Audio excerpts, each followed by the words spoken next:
When it comes to anti-aging, you mentioned physical activity and how that's most often most neglected when it comes to that. Why is that the case? Well, it's not why. That's a fact.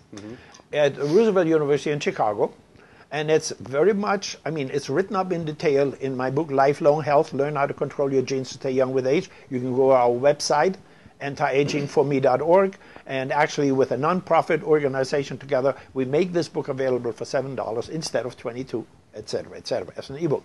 But anyway, when we did the longevity studies, number one, on cancer-prone animals, we used a group of animals and we put them under all the right conditions.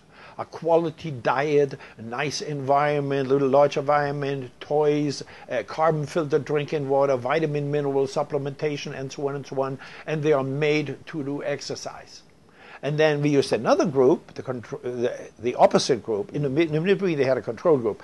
We have one group where we subjected the animals to the wrong conditions: tap water, a diet high in fat and sugar, cigarette smoke blown through the cages, no exercise. And guess what? The difference is close to 100% in average lifespans. And then everybody says, oh, well, yeah, this is on animals, but that can't be on humans. It totally overlaps on humans. You know, like if you take the average lifespan for humans, 74, now you extrapolate back what the average lifespan would for people who are extremely overweight, smoking cigarettes, and don't do any exercise, you come out at 56. What is the maximum? 110 to 120, so you have 100%, right? Anyway, now, key point here now, getting back to the exercise. If you're comparing the controls to the animals that are doing everything correct, you get a certain lifespan, and if you do it without the exercise, it drops to half. Everything together, everything else, I mean, it's not even outbalanced by that. And that's why the American College of Sports Medicine, very old established, hundreds of thousands of members, all the sports, all those are the guys that are creating our Olympic athletes and so on, right?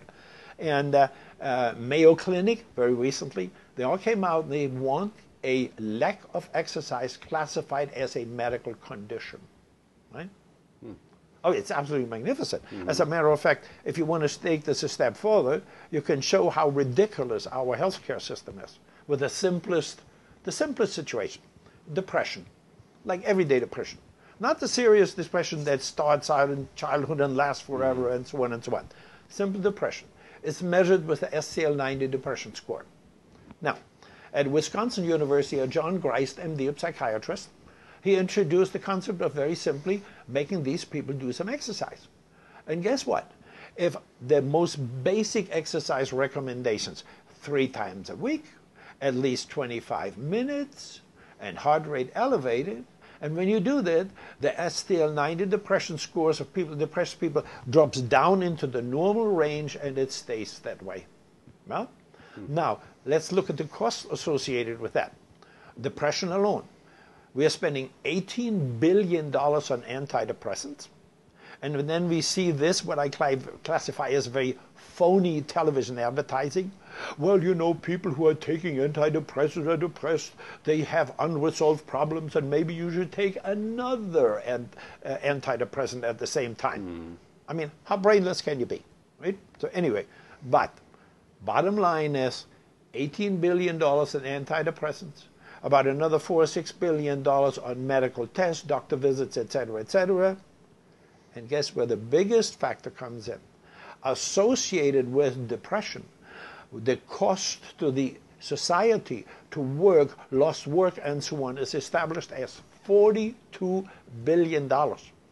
So the total is around $70 billion. $70 billion we could save, even more, by simply educating the people how good a little bit of exercise is. All right? Now, you go take it a step further. Literally every disease is connected to physical activity, right? I mean, we know one of the most preventive factors for heart disease is exercise. Diabetes is exercise. Depression, we already talked about that.